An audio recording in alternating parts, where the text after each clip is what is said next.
عبادت کی طرف اپنا دل لگانا ہے تو پہلے گناہ چھوڑ دیں، کیونکہ گناہوں کی یہ آگ ہمیں تباہ و برباد کر دے گی۔ حضرت امیر المومنین عمر فاروق اعظم رضی اللہ تعالیٰ فرماتے گناہ اگرچہ ایک ہو مگر اپنے ساتھ 10 برائیاں لاتا ہے۔ لوگ کہتے ہیں تھوڑا سا ہی گناہ کرتا ہوں، ایک دو ہی بری عادتیں، سنو ایک گناہ کیا کیا لاتا ہے۔ نمبر 1، گناہ کرنے والا اللہ پاک کو غضب دلاتا ہے۔ نمبر 2، شیطان ملعون کو خوش کرتا ہے۔ نمبر 3، جنت سے دور، اور نمبر 4، جہنم کے قریب ہو جاتا ہے۔ نمبر 5، اپنی سب سے پیاری چیز یعنی اپنی جان کو تکلیف میں ڈالتا ہے۔ نمبر 6، اپنے باطن کو ناپاک کرتا ہے۔ نمبر 7، اعمال لکھنے والے فرشتوں کرامن کاتبین کو تکلیف دیتا ہے، ان کو گناہ لکھنا پڑتا ہے نا، گندی بات، بری بات لکھنی پڑتی ہے۔ نمبر 8، پیارے آقا علیہ الصلوۃ والسلام کو روضہ انور میں تکلیف پہنچاتا ہے، رنجیدہ کرتا ہے۔ نمبر 9، زمین و آسمان اور تمام مخلوق کو اپنی نافرمانی پر گواہ بناتا ہے۔ اور نمبر 10، تمام انسانوں سے خیانت اور رب العالمین کی نافرمانی کرتا ہے۔ تو آج پہلے نیت تو یہ کر لیں کہ انشاءاللہ گناہ نہیں کریں گے۔ ہاں، گناہ چھوڑنا آسان نہیں ہے، مگر میرے لیے مشکل ہے نا، میرے رب کے لیے تو مشکل نہیں ہے، وہ تو قوی ہے، وہ طاقت والا ہے، وہ کن فرمائے تو فیکون ہو جاتا ہے۔ پہلے نیت کر لیں اور پھر اللہ سے مدد مانگیں کہ یا اللہ میں نے نیت کر لی ہے، بس تو میری گناہوں کی عادت نکال دے۔ تو انشاءاللہ جب دل گناہوں سے پاک ہوگا نا تو پھر نیکیوں کا نور آنا شروع ہو جائے گا۔ کچھ لوگ ملتے ہیں، ایک جگہ ہم گئے تھے تو یہ بحث ہو رہی تھی، ایک بھائی ساتھ تھے، کہتے ہیں یار اتنی نیند آتی ہے جیسے ہی بیان شروع ہوتا ہے، دل نہیں لگتا، اس کی کیا وجہ ہے؟ تو دیکھیں میں آپ کو آج ایک طریقہ بتا دیتا ہوں۔ ہم کبھی بخار ہوتا ہے، آپ کو بھی ہوتا ہوگا، تو بخار میں ہمیں اپنا پسندیدہ کھانا بھی اچھا نہیں لگتا، جو بڑا پسند سے کھاتے ہیں نا وہ بھی کڑوا لگتا ہے، کھانا تو کھانا، گھر والے بھی اچھے نہیں لگتے، تو ہم کیا کرتے ہیں، کھانا کھانا چھوڑ دیتے ہیں یا گھر والوں کو بھگا دیتے ہیں۔ ہم کو پتہ ہے یار بیمار ہیں، تھوڑے دنوں کے لیے منہ کڑوا رہے گا، دوائی کھاتے رہیں گے، آہستہ آہستہ آہستہ جیسے ہی بیماری دور ہوگی نا دوائی کھانے کا مزہ آنا شروع ہو جائے گا، موڈ اچھا ہو جائے گا۔ ایسا ہی ہوتا ہے۔ تو جب کسی کو نماز میں دل نہ لگے، تلاوت میں دل نہ لگے، اجتماع میں دل نہ لگے، کسی درود پاک پڑھے تو بوریت ہونے لگے، تو وہ سمجھ لے کہ اندر بیماری ہے، گناہوں نے دل کالا کیا ہوا ہے۔ اب کیا کرنا ہے؟ اب یہ نیکی کرتے رہنا ہے، یہ دوائی کھاتے رہنا، انشاءاللہ گناہ چھوڑ دینا اور نیکی کرتے رہنا۔ ایک دن آئے گا جس دن یہ بیماری صاف ہوگی نا، ہر سجدہ برکت دینا شروع کر دے گا، دعا میں آنسو بہنا شروع ہو جائیں گے، درود کی لذت ملنا شروع ہو جائے گی، تلاوت میں رکت ملنا شروع ہوگی۔ ابھی کیوں نہیں مل رہی؟ اس لیے نہیں مل رہی کہ دل میں گڑبڑ ہے۔ مجھے دوائی بھی جاری رکھنی ہے، پرہیز بھی جاری رکھنا ہے۔ میرے رب کی جس دن رحمت ہو گئی انشاءاللہ میرا دل نمازوں میں لگ جائے گا، پھر مجھے بہت مزہ آئے گا۔ اور جس دن یقین کرو جس کو عبادت میں لطف آنے لگ گیا نا، اس کے وارے نیارے ہو گئے، کیونکہ اب وہ عبادت ایسے کر رہا ہوگا جیسے لوگ اپنے دوستوں کے ساتھ انجوائے کر رہے ہوتے ہیں۔ وہ سجدوں کو انجوائے کرے گا، وہ دعاؤں کو انجوائے کرے گا، وہ تلاوت کے مزے اٹھائے گا۔ ایک بزرگ کہتے ہیں مجھے پہلے سمجھ نہیں آتا تھا کہ لوگ ساری رات، اللہ والے حضرت رابعہ بصریہ کے بارے میں ہم نے سنا، ساری رات کیسے عبادت کرتے تھے، نوافل پڑھتے رہتے تھے، ان کو بوریت اور تھکن کیوں نہیں ہوتی تھی؟ کہتے اب سمجھ آ گیا، اب جب میں لوگوں کے ہاتھ میں موبائل دیکھتا ہوں اور بچوں کو، نوجوانوں کو دیکھتا ہوں ساری رات موبائل پر بیٹھے ہوتے ہیں، کوئی تھکن نہیں لگتی، ان کا دل موبائل میں لگا ہوا ہے، رات کا پتہ نہیں چلتا، ان کا دل عبادت میں لگا تھا، انہیں بھی رات کا پتہ نہیں چلتا۔ میں ایک دعا کیا کرتا ہوں تحدیث نعمت کے لیے، آپ کو کہتا ہوں آپ بھی یہ دعا کیا کہ اللہ میرا دل عبادت میں لگا دے اور عبادت کا مزہ دے دے۔ ہم اتنے گناہ گار ہیں، ہمیں عبادت تکلف سے کرنی پڑتی ہے کہ یار پڑھ رہا ہوں وہ دل نہیں لگ رہا، لیکن جس دن عبادت میں دل لگ گیا نا، اللہ اکبر، وہ زندگی کا لطف ہی کچھ اور ہوگا۔ اور یہ ہوگا انشاءاللہ ہوگا کہ جب ہمارا دل گناہوں سے پاک ہوگا۔ تو پہلا نسخہ کہ آپ عبادت کی طرف آنا چاہتے ہیں، اپنے مقصد کی طرف آنا چاہتے ہیں، تو گناہ چھوڑ دیجئے، گناہوں والی باتوں سے بچائیے اپنے آپ کو عبادت کا نور ملنا شروع ہو جائے گا کہ ہم ناکارہ ہیں۔ ہم اللہ سے ہی مدد مانگے، اللہ تو عبادت کی توفیق دے، تو سجدوں کی توفیق دے، تو ہمیں گناہوں سے بچا لے۔ سیکنڈ فارمولا، دوسرا نسخہ وہ یہ ہے کہ ہمیں فضولیات سے اپنے آپ کو بچانا ہوگا۔ یہ جو اپنے فضول اپنی ٹائم ضائع کرنے والے کام رکھے ہوئے ہیں نا، خاص طور پہ آج کل تو ایسا لگتا ہے ہمارا سب سے زیادہ زندگی کا ٹائم ہمارا موبائل لے جاتا ہے، یا موبائل لے جاتا ہے، یا فضول ہماری گپ شپ، آپ کے یہاں کہتے ہیں کچیری، وہ کچہری چائے کی لگی تو 2 گھنٹے کی لگی. بھائی 2 گھنٹے میں کون چائے پیتا ہے یار؟ باقی دنیا بھر کی بحث کرنی ہے. ارے بھائی ساری دنیا کی پنچاک. آج کل ڈالر کا ریٹ کیا ہے؟ $1 نہیں ہے جیب میں پھر بھی ڈالر کا ریٹ پوچھنا ہے. تیل کتنے کا ہو گیا ہے آج کل جناب؟ کون سی ملک کی کرنسی کدھر پہنچ گئی؟ تم نے کاروبار کرنا ہے، اس گلی کا پتہ پوچھنا کیوں جدھر جانا نہیں ہے؟ اسی میں گھنٹوں لگ گئے. امریکہ میں کیا ہو رہا ہے، یورپ میں کیا ہو رہا ہے، کرونا میں کتنے مر گئے. وہ بھائی آپ کو کیا کس بات کی پنچات ہے؟ اتنی دیر میں کچھ اللہ کا ذکر کر لو، کچھ درود پاک پڑھ لو، کوئی آخرت کی تیاری کر لو. تو فضول کاموں سے اپنے آپ کو جب بچائیں گے نا تو آپ کو کچھ ٹائم ایکسٹرا ملے گا، اور وہ جو ایکسٹرا ٹائم ہوگا وہ آپ عبادت میں کر سکیں گے. اللہ کرے ذہن بن جائے نا. مثال دیتا ہوں، آپ کہیں گئے، کسی نے کہا یار ذرا 7-8 منٹ بیٹھیے گا میں آ رہا ہوں. ہم کہتے ہیں ٹھیک ہے کوئی بات نہیں. اب 8 منٹ کا وہ کہہ کر گیا، ہم کیا کریں گے؟ 8 منٹ میں موبائل نکالیں گے. اب وہ 18 منٹ بعد بھی آیا نا، ہمیں ٹینشن نہیں، ہمارا موبائل چل رہا ہے، پتہ نہیں کیا کیا دیکھ رہے ہیں. حالانکہ نیکیوں کا ذہن ہوتا نا اور وقت بچانے کا ذہن ہوتا تو اسی موبائل میں قرآن ڈاؤن لوڈ کیا ہوتا. 8 سے 10 منٹ میں سورہ یاسین جو پڑھ لے اسے 10 قرآن پاک کا ثواب ملتا ہے. 8-10 منٹ تو لگتے ہیں نا. حدیث پاک کا مضمون ہے، جو سورہ یاسین پڑھتا اس کو 10 قرآن پاک کا ثواب ہے. وہ 10 منٹ بٹھا کر ہمیں آیا، ہم نے 10 قرآن پاک کا ثواب کما لیا. دیو سے تسبیح نکالوں یار، 100 بار درود پاک نہ پڑھ لوں یار، 5 منٹ کا بریک ملا ہے تو. اللہ کرے کہ یہ ذہن بنے کہ ہم فضول کاموں سے بچے. اتنا ٹائم ہم ضائع کرتے ہیں. اگر آپ کو یقین نہیں آتا نا تو آپ کبھی پیپر پہ بیٹھ کے اپنا ٹائم لکھیں کہ یار میں نے آج پورے دن میں، ٹھیک ہے نوکری کریں، کاروبار کو ٹائم دیں، فیملی کو ٹائم دیں، نمازیں پڑھیں، اس کے علاوہ وہ گھنٹے گنے جس میں آپ نے کچھ نہیں کیا. تو پھر اندازہ ہوگا کہ یار میں نے کتنا زندگی کا وقت ضائع کر دیا. تو ذکر و درود کرتے رہیے، فضول باتوں سے اپنے آپ کو بچائیے. اے کاش ہم یہ جو ہے ہمارا ذہن بن جائے. کامل مسلمان وہ ہے جو ایسے کام، ایسی حرکات و سکنات سے بچے جو اس کے لیے دین یا دنیا میں مفید نہ ہو. وہ کام یا کلام کرے جو اسے دنیا میں مفید ہو یا آخرت میں. سبحان اللہ. اللہ کرے کہ یہ بات سمجھ آ جائے کہ دنیا کا فائدہ ہے یا آخرت کا ہے. وہ کام تو کروں، نہ دنیا کا فائدہ نہ آخرت کا فائدہ، صرف ضائع کر رہا ہوں. یہ نہیں ہونا چاہیے. اپنی سانسوں کی گنتی کو سمجھیے. یہ اللہ پاک نے بڑی نعمت دی ہے. اب ہماری مرضی ہم ان کو کیسے ضائع کرتے ہیں. تیسرا نسخہ، پہلا کیا تھا؟ گناہ چھوڑ دے. دوسرا فضول کاموں سے اپنے آپ کو بچائیں. اب تیسرا نسخہ کیا ہے کہ ہم اپنے جو مباح کام ہے نا، چلنا پھرنا، اٹھنا بیٹھنا، چائے پینا، کھانا کھانا، ان مباح یعنی جائز کاموں کو نیکیوں میں کیسے کنورٹ کر سکتے ہیں. سبحان اللہ. وہ کیسے کور ہوگا؟ وہ ہے اچھی نیت. یہ ایسی نرالی سوغات ہے کہ بندہ اچھی نیت کی وجہ سے بغیر عمل کے بھی ثواب کا مستحق ہو جاتا ہے. اللہ کے حبیب علیہ الصلوۃ والسلام فرماتے ہیں جس نے نیکی کا ارادہ کیا اس پر عمل نہ بھی کر پایا تو اس کے لیے ایک نیکی لکھ دی جاتی ہے. نیت اچھی تھی نا، اچھی نیتیں کر لیا کریں. اچھا، ایک عمل میں کئی نیتیں کی جا سکتی ہیں. اگر تھوڑا سا رک کر نیکی کرنے کا، اچھی نیت کرنے کا ذہن بن جائے نا، اللہ پاک امیر اہل سنت کو سلامت رکھے، اتنا نیت کے بارے میں سمجھاتے ہیں. مثال کے طور پہ آپ اجتماع میں آئے، ابھی کی بات کر لیں، آپ میں سے کوئی آیا بھائی بیان سنوں گا، اس کو ایک ثواب ملے گا. کسی نے نیت کی یار میں ذکر بھی کروں گا، 2 نیتیں ہو گئیں. میں تو دعا بھی کروں گا، 3 نیتیں ہو گئیں. اب میں اجتماع کے بعد مسلمانوں سے ملاقات بھی کروں گا، 4 نیتیں ہو گئیں. سلام میں پہل کروں گا، 5 نیتیں ہو گئیں. اجتماع میں اگر گیا اور وہاں کسی مسلمان نے راستہ پوچھا تو راستہ بھی بتا دوں گا، 6 نیتیں ہو گئیں. 2 مسلمانوں میں جھگڑا ہوا، اگر ہونے لگا تو سلو کروا دوں گا، 7 ہو گئیں.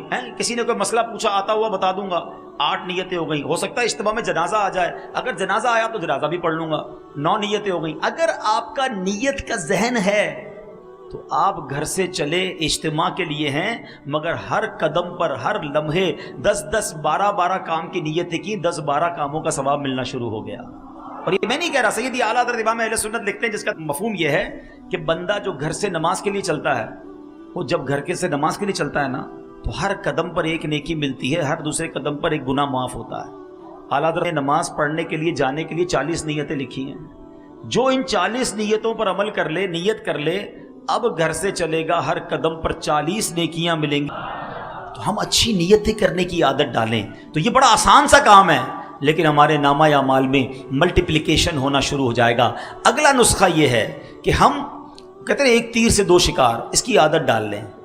ہاتھ کام کرتے ہیں نا، نوکری کر رہے ہیں، کاروبار کر رہے ہیں یا کچھ بھی کر رہے ہیں، زبان تو فارغ ہے نا، تو چلتے پھرتے اٹھتے بیٹھتے اللہ اللہ اللہ اللہ اللہ اللہ کرتے رہیں. سبحان اللہ سبحان اللہ سبحان اللہ، الحمدللہ الحمدللہ الحمدللہ. اللہ اکبر اللہ اکبر اللہ اکبر، لا الہ الا اللہ لا الہ الا اللہ ولا حول ولا قوت الا باللہ. یہ وہ وظائف ہیں احادیث میں جس کی ترغیب دی گئی ہے. سبحان اللہ و بحمدہ سبحان اللہ العظیم، یہ وہ عظیم وظیفہ ہے جو نبی پاک فرماتے ہیں 2 کلمے ہیں جو زبان پر ہلکے ہیں میزان پر بھاری ہیں اور اللہ کو بڑے پسند ہیں. وہ کون سے ہیں؟ سبحان اللہ و بحمدہ سبحان اللہ العظیم. تو اگر میرا یہ ذہن بن جائے کہ میری نیکیوں کا میٹر جاری رہے تو زبان کو اچھے کام میں لگائے رکھو، اللہ رسول کا ذکر کرتے رہا کرو، انشاءاللہ نیکیوں کا میٹر جاری ہوگا. پورا دن کاروبار کر کے نوکری کر کے یہ حساب تو کرتے ہو آج کتنے کمائے، کبھی یہ بھی حساب کر لو کہ آج جنت میں کتنے درخت لگائے، آج کتنی کروڑوں نیکیاں آپ ایک دن میں کما سکتے ہیں.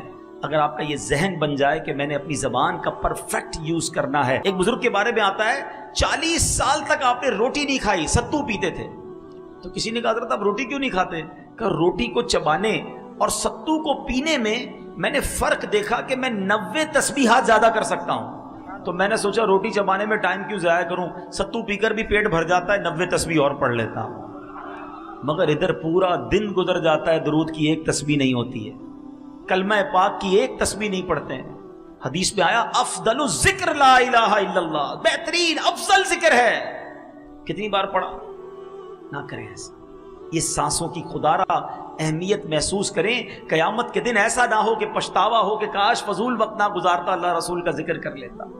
ایک اور بڑا پیارا نسخہ علماء نے بتایا کہ بندہ دعا کرنے کا عادی ہو جائے. نبی پاک کا انداز پتہ ہے نا، پیارے آقا کھانا کھانے سے پہلے کی دعا، کھانے کے بعد کی دعا، دودھ پینے کی دعا، پانی پینے کی دعا، پانی کے بعد کی دعا، استنجا خانے میں جانے کی دعا، فارغ ہو کر باہر آنے کی دعا، گھر میں جانے کی دعا، باہر آنے کی دعا، مسجد میں جانے کی دعا، باہر نکلنے کی دعا. یہ کیا ہے؟ یہ نبی پاک قدم قدم پر دعائیں کرتے تھے. اور آج ہمیں پورا دن گزر جاتا ہے ہم دعا نہیں پڑھتے. حالانکہ اگر یہی عادت اپنا لینا کہ ساری دعائیں یاد کر لیں کہ کھانے سے پہلے کیا پڑھنا ہے، تو کھانے سے پہلے ثواب، کھانے کے بعد ثواب، پانی سے پہلے ثواب، پانی کے بعد ثواب. اچھا دعا اور سنت، اگر یہ 2 چیزیں مجھے پتہ چل جائیں، بھائی پانی تو پینا ہی ہے نا، لیکن دن میں کتنی بار پانی پیتا ہوں؟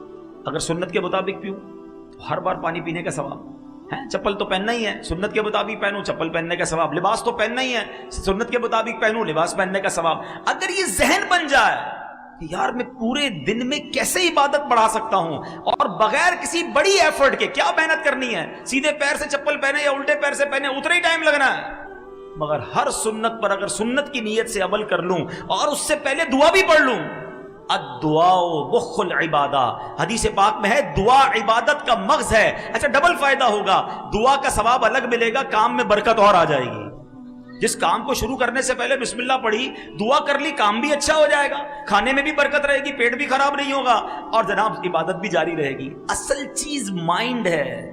جس طرح دنیا کمانے کے لیے دماغ چلتا ہے، اگر نیکیاں کمانے کے لیے دماغ چل جائے نا تو پھر تو نیکیاں ہی نیکیاں ہیں. کمال ہے، آسان نیکیاں ہیں.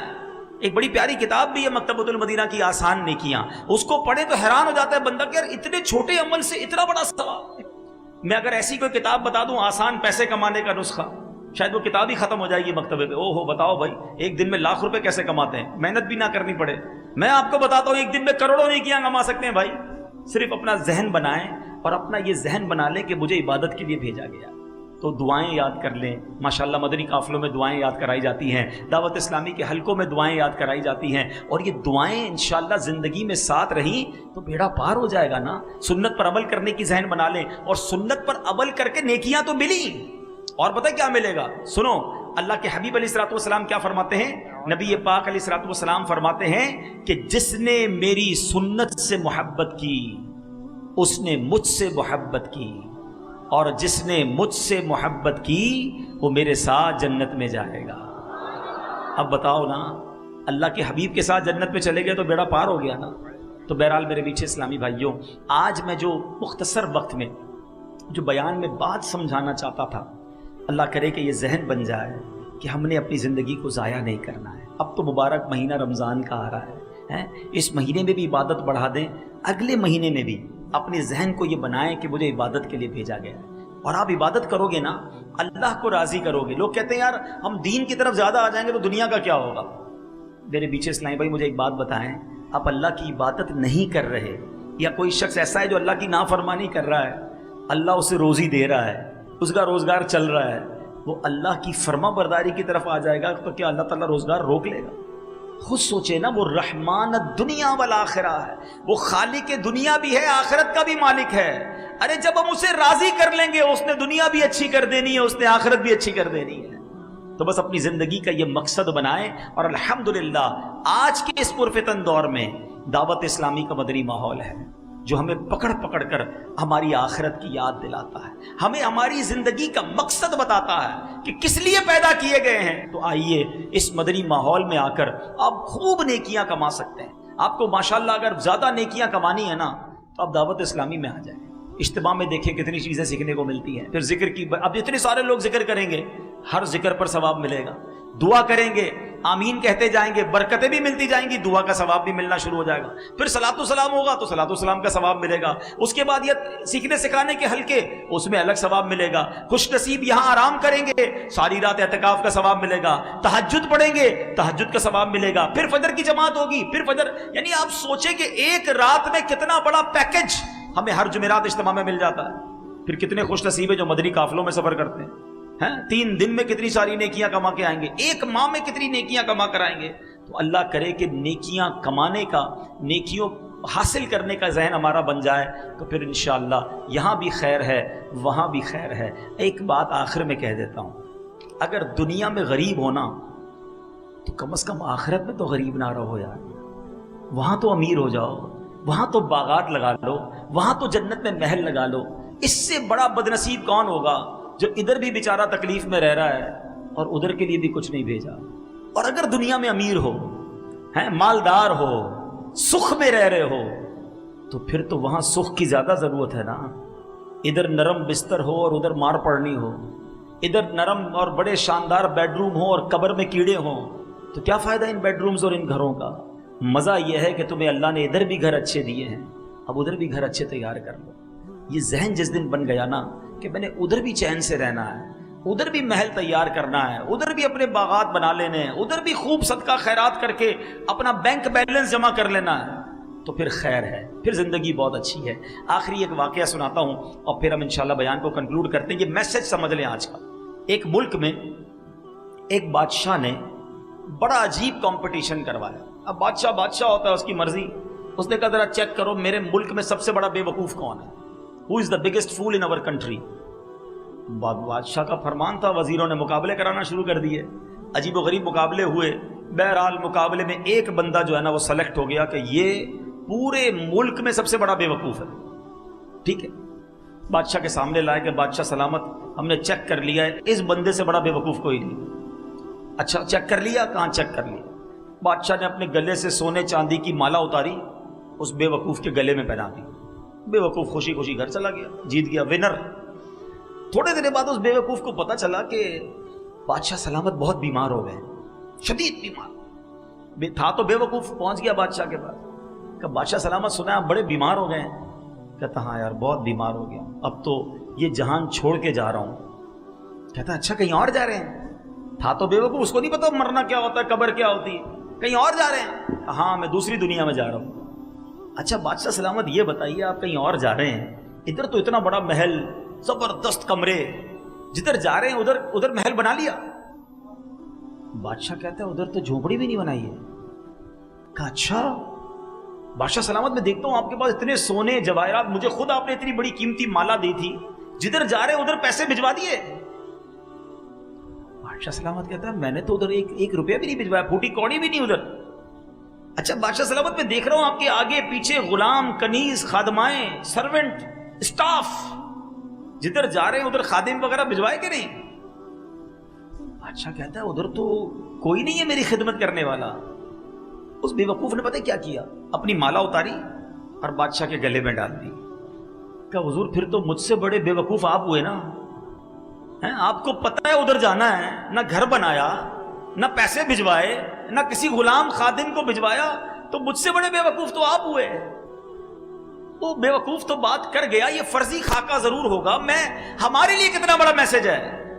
حیدرآباد میں گھر بن گیا، جنت میں بنا کہ نہیں؟ ادھر پیسے بہت، ادھر ہیں کہ نہیں؟ ادھر فون کرو تو چائے آ جاتی ہے، خادم موجود، گھر میں ماسی موجود، گھر میں بیوی تو ہے کام کرنے والی بیچاری، ادھر کون ہے؟ سوچو، ادھر رہ کر ادھر کی تیاری کرنی ہے.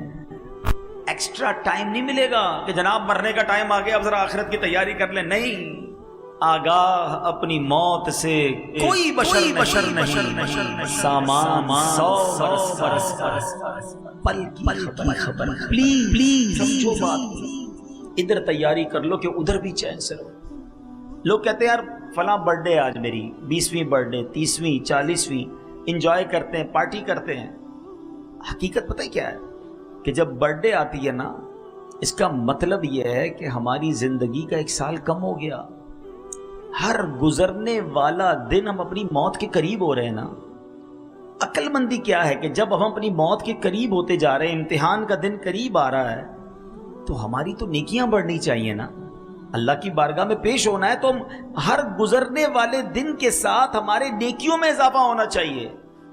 مگر بدقسمتی یہ ہے کہ دن گزر رہے ہیں، قریب ہو رہا ہوں موت کے، آخرت کے، مگر لگتا ایسا ہے کہ ہر روز اکاؤنٹ مائنس میں جا رہا ہے. گناہ بڑھ رہے، نیکیوں میں کمی ہے. تو اگر یہی حال رہا تو پھر تو گناہ کا انبار لگ جائے گا، نیکیاں تو ہوں گی نہیں ہاتھ میں، بنے گا کیا میرا.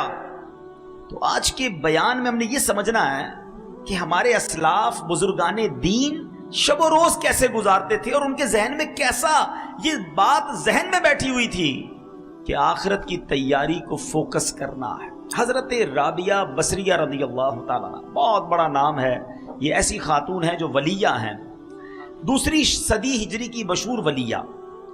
آپ رحمت اللہ تعالیٰ علیہ، اللہ پاک اور اس کے پیارے حبیب علیہ الصلوۃ والسلام سے بڑی محبت کرنے والی اور خوف خدا میں رونے والی، عبادت گزار، شب بیدار خاتون تھی. آپ نے 50 سال ایسے گزارے کہ نہ بستر پر لیٹ کر آرام کیا، نہ تکیے پر سر رکھا. آپ کی خادمہ حضرت عبدہ بنت شوال رحمت اللہ تعالی علیہا فرماتی ہیں کہ حضرت رابعہ ساری رات نماز میں مصروف رہتی، صبح فجر سے پہلے مصلی پر لیٹ جاتی، کچھ ہی دیر کے بعد گھبرا کر اٹھتی اور خود سے کہتی، نفس تو اس ناپائیدار دنیا میں کب تک سوتا رہے گا؟ دنیا تو تنگی کا گھر ہے، پھر یہاں اتنی نیند کیوں؟ آج کچھ دیر جاگ لے، نیکیاں کبالے، قبر میں میٹھی نیند سو جانا، وہاں قیامت تو کوئی نہیں جگائے گا. عمل یہاں کر لے، آرام وہاں کرنا، پھر اٹھ کر عبادت میں مصروف ہو جاتی. آپ رحمت اللہ تعالی علیہ نے ساری زندگی ایسے ہی گزاری. شاعر کہتے ہیں نا، جاگنا ہے جاگ لے، افلاک کے تلے، جاگنا ہے جاگ لے، افلاک کے سائے تلے، حشر تک سوتا رہے گا خاک کے سائے تلے. ایک بزرگ کا قول بڑا پیارا ہے، اللہ اکبر. اللہ کرے کہ اس قول کے ہم مصداق بن جائے. وہ فرماتے ہیں، زمین کے اوپر کام، زمین کے اندر آرام. زمین کے اوپر ایسا کام کر لو میٹھے اسلامی بھائیوں کہ جب زمین کے اندر جائیں نا تو وہاں جو خوش نصیب ہوں گے نا، جن سے اللہ راضی ہوگا، ان کو فرشتے پتہ کیا کہیں گے؟ نم کا نومۃ العروس، سو جا کہ جیسے دلہن سوتی ہے. بس قیامت تک اس کے مزے ہوں گے. حضرت رابعہ بصریہ فرماتی ہیں کہ ایک رات سحری کے وقت میں نے کچھ تسبیحات پڑھی، پھر سو گئی. خواب میں دیکھا کہ ایک ہرا بھرا درخت ہے جو اتنا بڑا ہے اور حسین ہے کہ میں بیان ہی نہیں کر سکتی، کمال کی جگہ تھی. اس پر 3 قسم کے پھل لگے تھے. میں نے کبھی دنیا میں ایسے پھل نہیں دیکھے. کچھ پھل سفید تھے، کچھ سرخ تھے، کچھ زرد تھے، اور سب اس درخت میں چاند سورج کی طرح چمک دمک رہے تھے. فرماتی ہے کہ مجھے وہ درخت بڑا اچھا لگا. میں نے پوچھا یہ کس کا ہے؟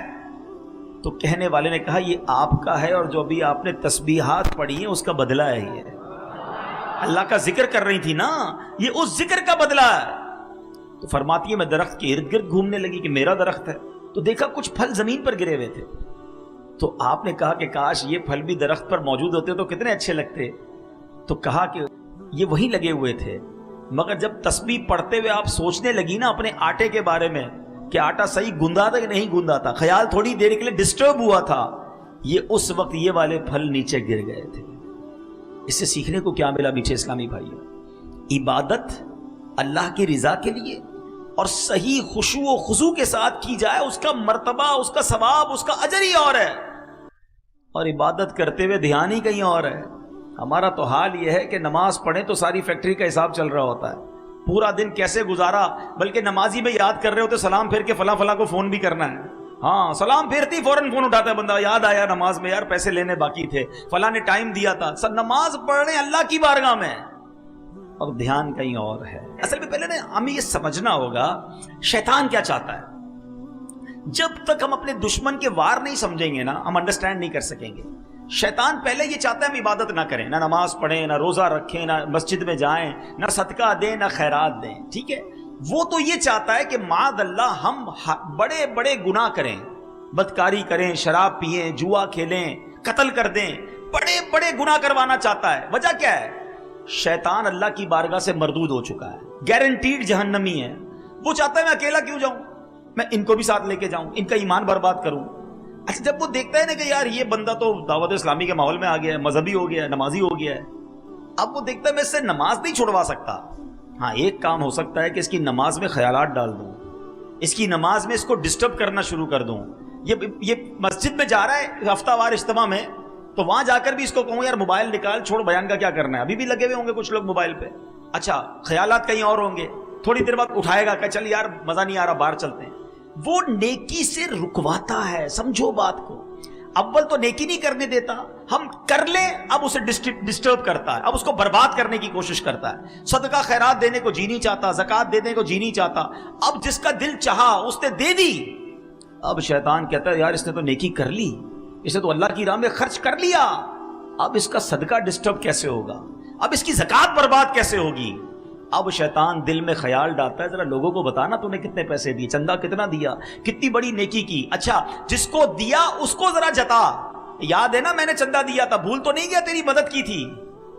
اس وار کو سمجھو میٹھے اسلامی بھائیوں، اتنا مردود، اتنا مکار ہے کہ پہلے نیکی نہیں کرنے دیتا اور نیکی کر لیں تو بچنے نہیں دیتا، اور ہم ہیں کہ اس کی ہاتھ میں کھیلتے جا رہے ہیں۔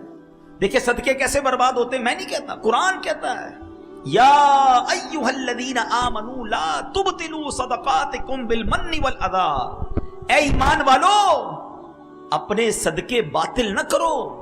صدقے کیسے باطل ہو جاتے ہیں بھائی؟ میں نے تو مسجد میں پیسے دیے، رسید مل گئی، پیسے تو پہنچ گئے، باطل کیسے ہو گئے، ختم کیسے ہو گئے، نل اینڈ وائڈ کیسے؟ قرآن کہہ رہا ہے نا اے ایمان والو اپنے صدقے باطل نہ کرو۔ کس طرح؟ بالمن والاذی، احسان جتا کر یا تکلیف پہنچا کر، اور یہ کر رہے ہوتے ہیں انڈیلیبریٹلی یا ڈیلیبریٹلی، دانستہ و غیر دانستہ ہی چل رہا ہوتا ہے۔ میں نے اپنے ملازم کی بچی کی شادی کرا دی ہے، میں نے اس کو گھر دلا دیا ہے، بھائی یاد ہے نا تو فقیر تھا، غریب تھا، نوکری والا آیا تھا چپل پہن کر تیرے کو کاروبار پہ چڑھا دیا، آج لینڈ کروزر، آج گاڑی آ گئی، بھول تو نہیں گیا مجھے؟ وہ جو آپ نے اس وقت اس کے ساتھ بھلائی کی تھی، یہ جملہ کہہ کر سب ضائع کر دیا۔ صرف ضائع نہیں کیا، الٹا دل دکھا کر گناہ بھی کما لیا، اور شیطان کامیاب ہو گیا کہ اس کا صدقہ بھی گیا، اس کا ثواب بھی گیا، اس کی نیکی بھی گئی، اور الٹا گناہ گار ہو گیا، اور ہمیں پتہ بھی نہیں چلتا۔ نمازیں پڑھ کر دوسروں کو حقیر جان رہے ہوتے ہیں۔ یاد رکھیے نماز ضرور پڑھیے، مگر میں نمازی ہوں تو باقی سارے جہنمی ہیں ایسا نہیں ہے۔ ایک بزرگ کے بارے میں آتا ہے نا کہ وہ اپنے بیٹے کے ساتھ کسی سفر پر جا رہے تھے، رات کا وقت ہوا، مسافر خانے میں رکے، تو بیٹا بھی نمازی، باپ بھی نمازی، تہجد میں دونوں باپ بیٹے اٹھے، تہجد ادا کی۔ سارے مسافر خانے میں قافلے والے سو رہے تھے۔ بیٹا کہتا ہے ابا جان یہ کیسے لوگ ہیں، سارے ہی سو رہے ہیں، کسی نے تہجد نہیں پڑھی؟ اللہ اکبر، وہ والد تھے نا، وہ اللہ والے تھے، کہتے بیٹا تو بھی سویا رہتا تو ٹھیک تھا، تو نے آج تہجد پڑھ لی، تجھے باقی لوگ سارے حقیر نظر آنے لگے، اس سے بہتر تو بھی سویا رہتا تو ٹھیک تھا۔ تو یہ وار شیطان کے سمجھو، شیطان نیکی کرنے کے بعد، جیسے ہم نیکی کرتے ہیں نا اس کو بے چینی شروع ہو جاتی ہے، اب وہ پلاننگ کرتا ہے کدھر سے اس کی نیکی چھین لوں، کدھر سے اس کی نیکی ڈسٹرب کر دوں۔ جب تک ہم یہ سمجھیں گے نہیں، حضرت رابعہ بصریہ رضی اللہ تعالیٰ عنہ جیسی ولیہ فرماتی تھوڑی دیر کے لیے تسبیح کرتے کرتے دھیان کہیں اور گیا تو وہ جنت کے درخت پر جو پھل لگے تھے وہ گر گئے۔ ہمارا تو روز ہی دھیان کہیں اور ہوتا ہے، ادھر دعا کرتے دھیان کہیں اور ہوتا ہے. اللہم آمین آمین آمین کہہ رہے، پتہ نہیں امام صاحب کیا دعا کر رہے ہیں، کبھی ادھر دیکھ رہے ہیں، کبھی ادھر دیکھ رہے ہیں، کبھی داڑھی کھجا رہے ہیں. کبھی سوچا ہے نماز اور دعا کس کے لیے ہوتی ہے؟ کس کی بارگاہ میں حاضر ہیں؟ اللہ اکبر کہہ کر ہم حاضر ہو گئے اللہ کی بارگاہ میں. اے اللہ میں حاضر ہوں. کبھی منسٹر، کبھی بڑے بڑے بزنس مین، کسی وڈیرے، کسی جناب بڑے شخصیت کے پاس جائیں اور اس کے پاس جا کر دھیان کہیں اور ہوتا ہے، یا اس کو فوکس کرتے ہو؟ اللہ کی بارگاہ میں کہیں اور دھیان ہے، مانگ رہے ہیں اللہ سے اور دھیان کہیں اور ہے، پھر کیسے دعا قبول ہوگی؟ علماء فرماتے ہیں اللہ غافل دل کی دعا نہیں سنتا. تو دعا میں دل ہی غافل ہوتا ہے. مانگ رہے ہیں اللہ سے، دھیان کہیں اور ہے. نہیں، اللہ ہی کی طرف دھیان ہو، اس کے دربار کی طرف دھیان ہو. اچھا اب آپ کہیں گے جناب آپ کہہ رہے ہیں بھائی دھیان تو ہے نہیں تو کیا نماز پڑھنا چھوڑ دیں؟ نہیں، یہ بڑا پرابلم ہے. جب کسی کو کہو نا یار آپ کی پرابلم یہ ہے تو کہتے ہیں اچھا میں نماز ہی نہیں پڑھتا بھائی، میرے تو دھیان ہی کہیں اور ہوتا. شیطان کامیاب ہو گیا، وہ چاہتا ہی تھا کہ آپ بے نمازی ہو جائیں. اب آپ مقابلہ کریں شیطان سے کہ اچھا میرے دھیان کو، میرے فوکس کو، میری عبادت کو شیطان برباد کرتا ہے. اب میں شیطان پر میں وار کروں گا، اپنی نماز بھی پڑھوں گا اور صحیح طریقے سے پڑھوں گا، دعا بھی کروں گا، فوکس کے ساتھ کروں گا، صدقہ دوں گا، کسی کو بتاؤں گا نہیں، اللہ کی رضا کے لیے دوں گا، نیکی کروں گا، اس کو انشاءاللہ کامیاب بھی کروں گا. یہ ہونا چاہیے نا ہمارا ذہن. تو بہرحال میرے میٹھے اسلامی بھائیوں، چلیں لگے ہاتھوں میں آپ کو یہ بتا دوں کہ اگر نماز میں دھیان نہیں لگتا، ذہن کہیں اور ہوتا ہے، تو اس کا طریقہ کیا ہے؟ اس کے کئی طریقے علماء نے بیان کیے. ایک تو آپ اپنے ذہن میں جب نماز پڑھیں تو دنیاوی خیالات سے اس کو پاک کرنے کی کوشش کریں. دوسرا، جو نماز میں پڑھتے ہیں نا اس کا ترجمہ یاد کر لیں.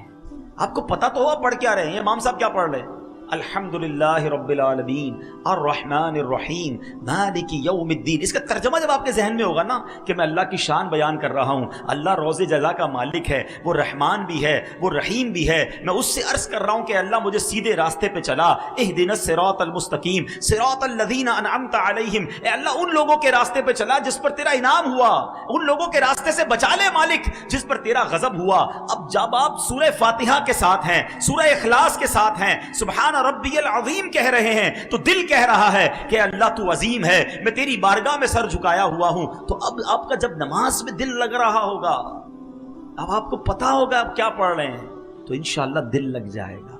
تو تھوڑی سی پریکٹس کر کے جو آپ نماز میں پڑھتے ہیں، یا عموماً امام صاحبان بھی 30ویں پارے کی نارملی تلاوت کرتے ہیں، 30 پارے کی، آپ کم از کم 30واں پارہ، رمضان آ رہا ہے، ترجمہ اور تفسیر کے ساتھ 2-3 بار پڑھ لینا، پھر انشاءاللہ امام صاحب کے ساتھ رہیں گے آپ. ابھی تو یہ حال ہے ہمارا، ہاتھ نہیں اٹھواؤں گا. کئیوں نے یہاں عشاء کی نماز باجماعت پڑھی ہوگی. اگر میں یہ پوچھ لوں بتاؤ امام صاحب نے پہلی رکعت میں کون سی سورت پڑھی تھی، دوسری میں کون سی پڑھی تھی؟ ابھی تو بہت دیر ہو گئی. کبھی سلام پھیرنے کے بعد اپنے آپ سے پوچھ لینا، وہ بھی نہیں پتا ہو. ایسا تو نہ کرے نا. کاروبار میں دھیان ہے، گھر میں دھیان ہے، اسکول میں سب چیزوں میں پکا دھیان ہے. ایک ایک بندے کا بیلنس پتا ہے، کس سے کتنے مانگتا ہوں. شاید دینے والوں کا نہیں پتا ہوگا، لینے والوں کا سب کو پتا ہے. وہ غلطی کرتا ہم پکڑ لیتے، نہیں بھائی اتنے تھے، تم نے اس تاریخ کا وعدہ کیا تھا. اگلا 1 مہینے بعد پیسہ دینے کی وعدہ کرے، اس سے 3 دن پہلے سے دماغ میں ریمائنڈر آنا شروع ہو جاتا ہے، 15 تاریخ آنے والی ہے، 12 ہو گئی ہے، 15 کو پیسے دینے اس نے اپنے کو. اتنا یاد ہے آپ کو. مگر قرآن، نماز، ذکر و اذکار میں کیوں اتنی غفلت ہے؟ میں چوٹ کر رہا ہوں، پلیز. مبارک مہینہ آ رہا ہے، ہمیں ٹھیک ہونا ہے نا. تو بہرحال اللہ کرے کہ ہمیں اپنی پیدائش کا مقصد سمجھ آ جائے. یہ زندگی پتہ ہے کیا ہے؟ ایک بزرگ نے کمال کی بات فرمائی، یقین کریں واقعی کمال کی بات ہے. سورہ عصر آپ سب نے سنی ہوگی نا. بسم اللہ الرحمن الرحیم والعصر ان الانسان لفی خسر. اس دوسری آیت کا مطلب پتہ ہے کیا ہے؟ مطلب یہ ہے کہ بے شک آدمی ضرور نقصان میں ہے. ایک بزرگ فرماتے ہیں کہ تفسیر کبیر میں کہ میں نے ایک برف والے شخص سے، برف بیچنے والے شخص سے سورہ عصر کی دوسری آیت کا مطلب سمجھا. یہ ہے، میں یہاں تھوڑا سا بریک لے کے سمجھانا چاہتا ہوں. جس کا مائنڈ سیٹ آخرت کی فکر کرنے کا ہوتا ہے نا، وہ دنیا کے تجربات سے آخرت کا کوئی درس لیتا ہے. جس کا ذہن ہی نہیں ہے تو وہ غفلت میں ہی رہتا ہے. مثال کے طور پہ ایک بزرگ کے بارے میں آتا ہے کہ وہ بڑا زبردست کپڑا بناتے تھے. کپڑا سیا، تیار کیا، کپڑے کے بیپاری تھے. وہ ایک کپڑا سیل کرنے مارکیٹ میں گئے، اپنا بنا کے کپڑا. تو جو کپڑا خریدنے والا تھا نا، اس نے جب کپڑا دیکھا تو اس نے کہا آپ کی تو سلائی میں پرابلم ہے. وہ ماہر تھا, ماسٹر تھا, ایکسپرٹ تھا. سلائی میں صحیح نہیں ہے, کلر اسکیم بھی صحیح نہیں ہے, مثال دے رہا ہوں, اس کی سائز بھی ٹھیک نہیں ہے. وہ بتاتا گیا, اس بزرگ نے رونا شروع کر دیا, زاروں کتار رونے لگ گئے. تو اس نے کہا بھائی آپ رو کیوں رہے ہیں, آپ کا کپڑا میں خرید لیتا ہوں, ناراض تو نہ ہوں, میں تو جو چیزیں وہ بتا رہا ہوں. کہتے میں اس لیے نہیں رو رہا کہ تم نے میرے کپڑے کے عیب نکالے ہیں, میں اس لیے رو رہا ہوں کہ میں نے یہ کپڑا اپنے طور پہ پرفیکٹ بنایا تھا, مگر جب یہ کپڑا کسی ماہر کے ہاتھ میں آیا تو اس نے میرے عیب نکالنا شروع کر دیے. تو میں نے تو اپنے طور پہ نمازیں ٹھیک پڑھی ہیں, روزے صحیح رکھے ہیں, صدقے خیرات بھی کیے ہیں, اللہ کی بارگاہ میں قیامت کے دن گیا, اور اگر رب نے کہا کہ تیرے سجدے قبول نہیں ہیں, ان میں اخلاص نہیں تھا, تیرے صدقے بیکار ہیں, تو اس میں نیت کچھ اور تھی, میں اپنے طور پہ ٹھیک کر رہا ہوں اعمال, اگر اللہ کی بارگاہ میں گیا اور وہاں یہ سب ریجیکٹ ہونا شروع ہوا تو میرا کیا بنے گا. یہ تھا دماغ, یہ ذہن تھا آخرت کی تیاری کا, کہ کپڑا ریجیکٹ ہوا تو قیامت یاد آ گئی. ادھر گھر میں میت ہوتی ہے تو موت یاد نہیں آتی ہے, ادھر باپ کا انتقال ہوتا ہے اور گھر والے ٹی وی دیکھ رہے ہوتے ہیں, تیسرے دن نمازیں قضا ہو رہی ہوتی ہیں, ادھر ہمارے سامنے آخرت کی یاد دلانے والی بات ہوتی ہے, پھر بھی آخرت نہیں سوچتے ہیں. اور بزرگان دین سنو کیا کہتے ہیں بزرگ, کہتے ہیں میں نے برف والے سے سورہ عصر کی دوسری آیت کا مطلب سمجھا. ایسا کیا کہا تھا برف والے نے, سنو برف والا کیا کہتا, وہ کیا کہتا ہے, کہتے ہیں میں نے برف والے کے بارے میں سنا, وہ آواز لگا رہا تھا, برف ریڑھی پہ بیچ رہا تھا اور آواز لگا رہا تھا, ارحموا من یذوب رأس مالہ. وہ کیا کہتا تھا, لوگوں اس شخص پر رحم کرو جس کا سرمایہ پگھل رہا ہے. برف والا یہی کہتا ہے, خرید لو ورنہ پگھل جائے گا. کہتے ہیں میں سمجھ گیا, ان الانسان لفی خسر, اس کا مطلب یہی ہے کہ زندگی برف کی طرح پگھل رہی ہے, جو اس پہ نیکی نہ کمائے گا وہ نقصان میں رہے گا. برف والا صبح برف لے کے نکلتا ہے نا, اس کو پتا ہے شام تک یا تو بیچوں گا یا پگھل جانی ہے. میٹھے اسلامی بھائیوں, میری اور آپ کی زندگی بھی یہی ہے, we don't know کب چلے جائیں گے. اگر آپ اس کو امیجنیشن کے ذریعے سمجھنا چاہیں نا, تجربے کے طور پہ کہہ رہا ہوں کہ پیدا ہوئے نا تو ہمارے ہاتھ میں ایک برف کا بلاک دے دیا گیا ہے. کسی کے پاس 50 سال کا ہے, کسی کے پاس 40 سال کا ہے, کسی کے پاس 25 سال کا ہے. برف روز پگھل رہی ہے. ہو سکتا ہے ہم میں سے کسی کی برف کل ختم ہونے والی ہے, آج ختم ہونے والی ہے, اور ہم ہیں کہ احساس ہی نہیں ہے. پگھل رہی ہے, روز پگھل رہی ہے, اور ہم نیکیاں کہاں کما رہے ہیں. حالانکہ میرے بیچ اسلامی بھائیوں, اللہ کریم نے ہمیں کیوں پیدا کیا ہے. شاعر کیا کہتا ہے, پہلے سنو پھر قرآن کی آیت سناتا. ہو رہی ہے عمر مثل برف کم, ہو رہی ہے عمر مثل برف کم, رفتہ رفتہ چپکے چپکے دم بدم, ہر دن برف کی طرح کم ہو رہی ہے. مجھے اور آپ کو رب نے کیوں بنایا ہے ہم جانتے ہیں, پیسے کمانے کے لیے, بڑا نام بنانے کے لیے, کاروبار چمکانے کے لیے, اور جناب ڈگریاں حاصل کرنے کے لیے, اس لیے بنایا ہے. آئیے قرآن سے پوچھتے ہیں, اے رب کے کلام تو ہماری رہنمائی فرما, ہمیں کریٹ کیوں کیا گیا, انسان کو بنایا کیوں گیا. اللہ کریم قرآن میں فرماتا ہے, وَمَا خَلَقْتُ الْجِنَّ وَالْإِنسَ إِلَّا لِيَعْبُدُونِ, بے شک اور میں نے جن اور آدمی اتنے ہی اس لیے بنائے کہ میری بندگی کریں. اللہ فرماتا ہے جن اور آدمی کس لیے بنائے, کہ میری عبادت کریں. معلوم ہوا انسانیت اور عبادت لازم اور ملزوم, یعنی آپس میں جڑے ہوئے ہیں. جو عبادت نہیں کرتا انسانیت سے لا تعلق ہے. تیار رہو کہ آج بھی جا سکتا ہوں, اور اگر آج بھی قبر میں جاؤں تو ایسی زندگی گزارو کہ قبر میں جنت کا باغ ملے, نرم بستر ملے, جنت کا پیغام ملے. اللہ کرے ایسی زندگی گزارنے میں ہم کامیاب ہو جائیں.